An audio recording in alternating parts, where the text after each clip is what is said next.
Yo, monggo dianalisis itu untuk membantu teman-teman merefresh lagi ini. Kalau tidak salah saya jelaskan panjang lebar dulu waktu kita membahas Ibnu Khaldun.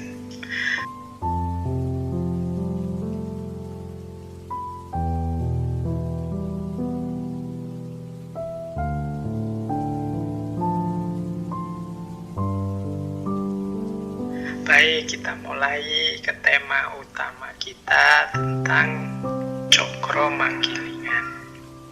Kalau bagi masyarakat Jawa, hidup kita ini mengalami 3 dunia.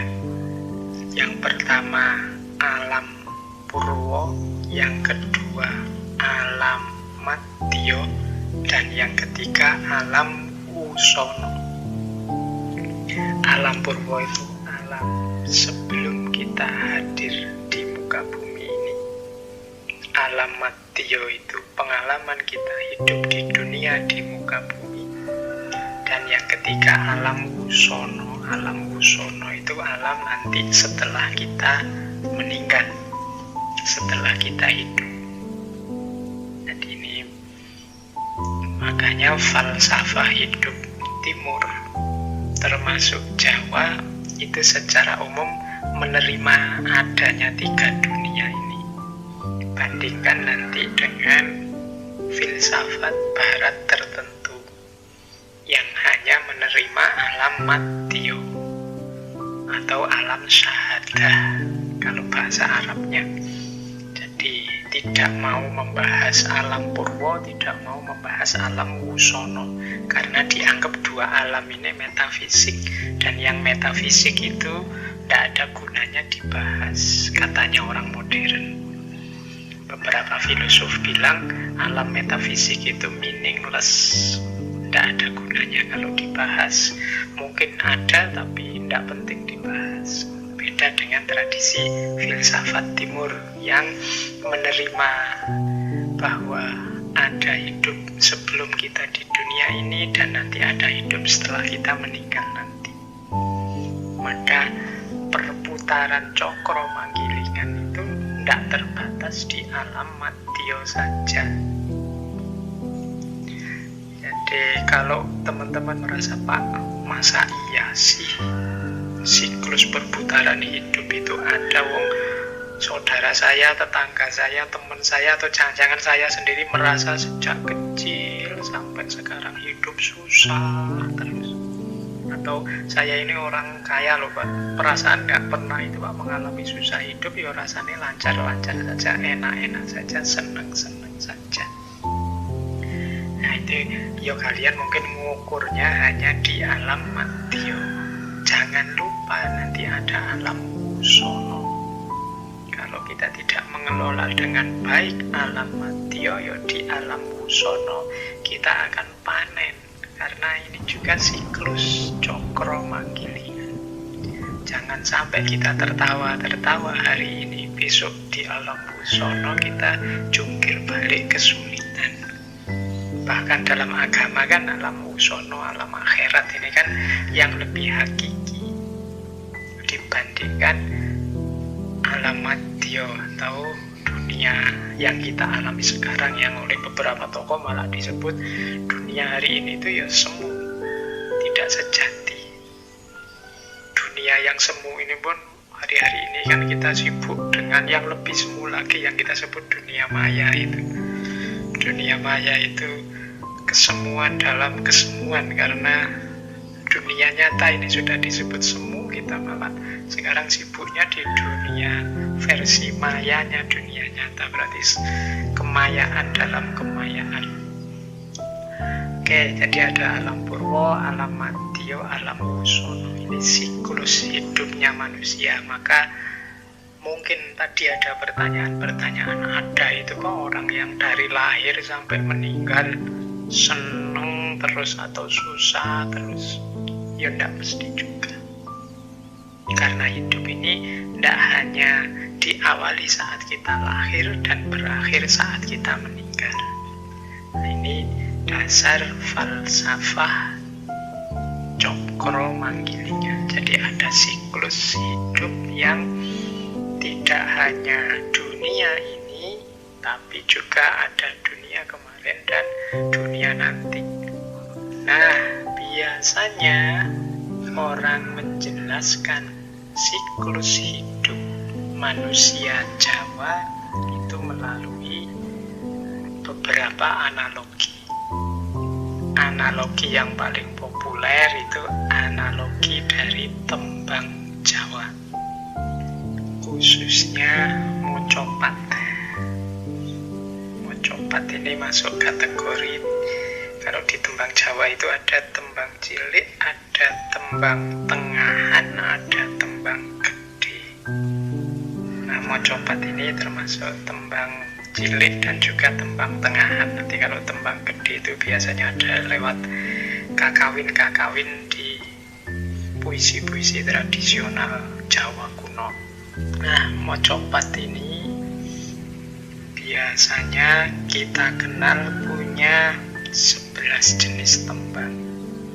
Yang nama-nama tembang itu menunjukkan tadi siklus hidupnya manusia, bagian dari cokro manggilingan. Nanti ada beberapa analogi, beberapa manifestasi dalam tradisi sastra Jawa untuk menjelaskan cokro manggilingan ini. Jadi antara lain dari tembang mocopat. Teman-teman yang sedikit-sedikit pernah belajar tentang bahasa Jawa atau sastra Jawa, kalau pas bab tembang ini mungkin pernah dengar istilah-istilah seperti Mas Kumambang, Sino, Durmo, Pangkur, dan lain sebagainya. Nah, 11 jenis tembang mocopat yang kita kenal itu ternyata ada urutan siklus hidupnya manusia.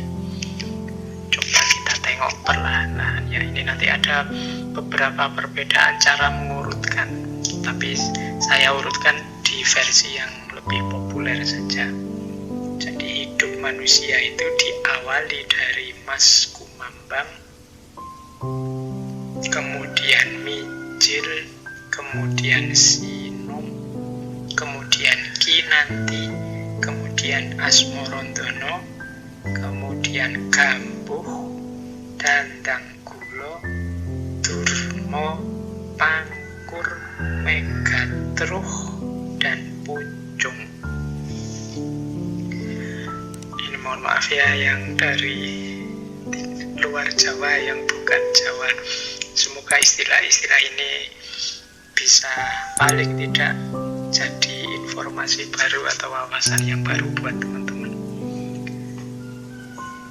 Yang paling awal hidup manusia itu Mas Kumambang. Mas Kumambang itu emas itu ya, Mas Kumambang itu kambang. Kambang itu kalau dalam bahasa Indonesia bisa diterjemahkan sebagai terapung. Terapung, jadi melayang. Jadi Mas Kumambang itu emas yang terapung. Ini digunakan untuk menjelaskan fase hidupnya manusia saat masih ada dalam kandungan ibu. Dalam hidup kita ini kan ada fase kita meringkuk 9 bulan dalam rahim ibu. Nah, ini fase Mas Kumambang. Makanya tadi ada alam purba, alam sebelum kita muncul di dunia ini. Ini masih murni, masih sejati, makanya masih dalam kondisi Mas yang Kumambang, melayang dalam perut ibu kita masing-masing. Setelah Mas Kumambang ada Mijil. Mijil itu menggambarkan masa saat kita lahir. Mijil adalah fase ketika kita menjadi bayi. Nah, itu namanya Mijil. Mijil secara letterlet dalam bahasa Indonesia artinya muncul. Kalau sudah Mijil, kemudian masuk ke fase selanjutnya, yaitu Sinom. ada kata-kata nom itu mungkin teman-teman paham ya, maksudnya muda. Ini masa kanak-kanak sampai balik, sampai remaja. Ini masa ketika manusia harus banyak belajar. Masa pembentukan jati diri. Ini masa sino. Itu yang ketiga. Jadi setelah lahir, kemudian mengalami masa kanak-kanak sampai remaja, sampai balik. Setelah itu kinanti. Kinanti ini berasal dari kata-kata kanti, yang artinya dituntun atau dilatih. Setelah seorang manusia mencapai jenjang remaja, disitulah saatnya dibentuk jalan pikirannya, dituntun cara menjalani hidup yang benar dan baik. Makanya fasenya adalah fase kinanti.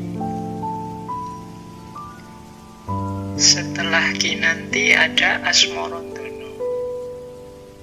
Asmorontono itu fase ketika sudah mulai jatuh cinta kepada lawan jenis. Jadi, ya dari kata-kata asmoro itu teman-teman mungkin ngerti ya, ada unsur asmaranya. Makanya dinamai asmorontono. Rasa cinta, asmara kepada lawan jenis. Ini kodrat, pasti dilewati kalau normal.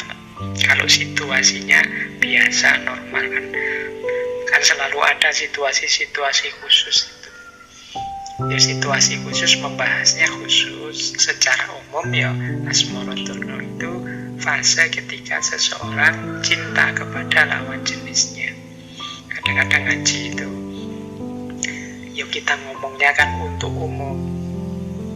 Tema kebaikan, tema kebenaran yang umumnya wajarnya. Nah, ada yang bertanya atau mengkritik, lah kok kalau situasinya begini kan tidak masuk Pak, kalau situasinya begitu kan tidak cocok Pak. Iya, situasi-situasi yang kalian sebut itu situasi yang khusus, ya dibahas khusus. Situasi khusus ya memang tidak masuk pada kaidah-kaidah yang pengecualian selalu pasti ada. Bukan berarti yang umum itu salah, tapi yang khusus tadi memang harus diolah, dianalisis secara khusus pula.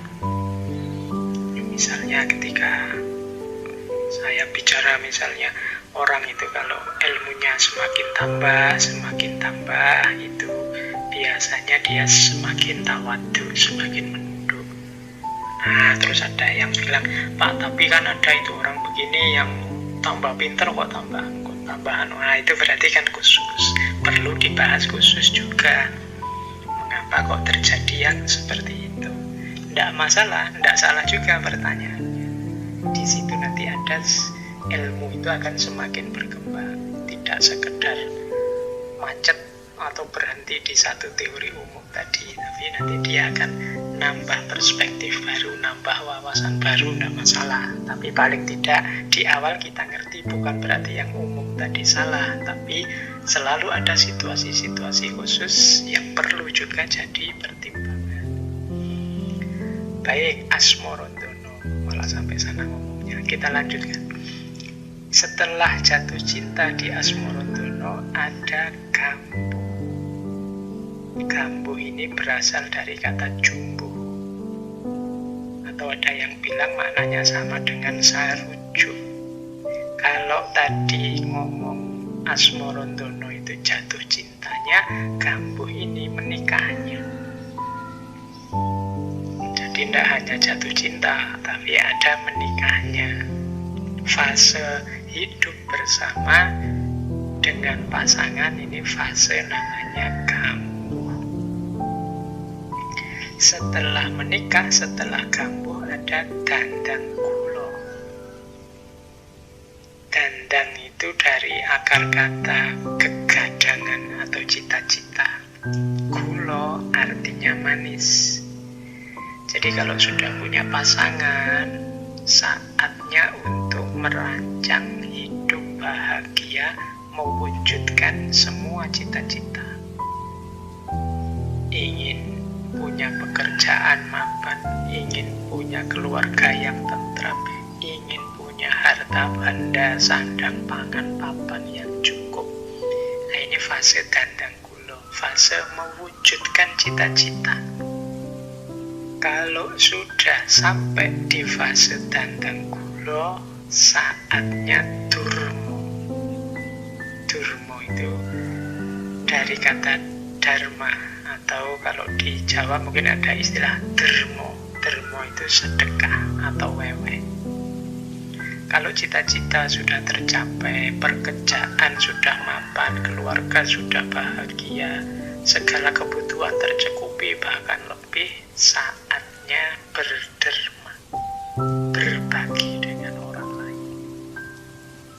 Jadi saatnya berkasih sayang dengan sesama. Nah, ada fase durmo. Tapi itu muncul setelah dandang kulo, biar dharma yang dijalankan tidak mengorbankan dirinya sendiri, tapi merupakan proses berkelanjutan setelah Asmarandono kambuh dandang kulo. Kalau durmo sudah sukses, saatnya pangkur. Pangkur itu dari kata mungkur. Nah, ini kesadaran untuk membersihkan diri, kesadaran untuk lebih dalam ke arah spiritual, tidak lagi sibuk dengan dunia. Jadi saatnya mungkur dari dunia. Ini fase pangkur. Jangan berhenti di dandang kulo dan hal-hal yang duniawi saja. Kalau memang sudah saatnya, harus siap mungkur sebelum terlambat. Jadi masuk ke era spiritual. Makanya zaman dulu itu para raja misalnya itu kan tidak selalu harus menunggu sampai meninggal terus anaknya yang melanjutkan, tapi secara umum aturannya kalau sudah sepuh, sudah merasa cukup menjadi pemimpin, jadi raja, terus mengangkat anaknya, beliau sendiri kemudian mundur. Jadi tidak lagi berambisi duniawi. Ada istilah lengser ke prabon, madeg pandito. Jadi mundur dari kerajaan, kemudian menjadi pendeta, jadi menyibukkan diri dengan hal-hal spiritualitas. Nah, ini fase pangkur.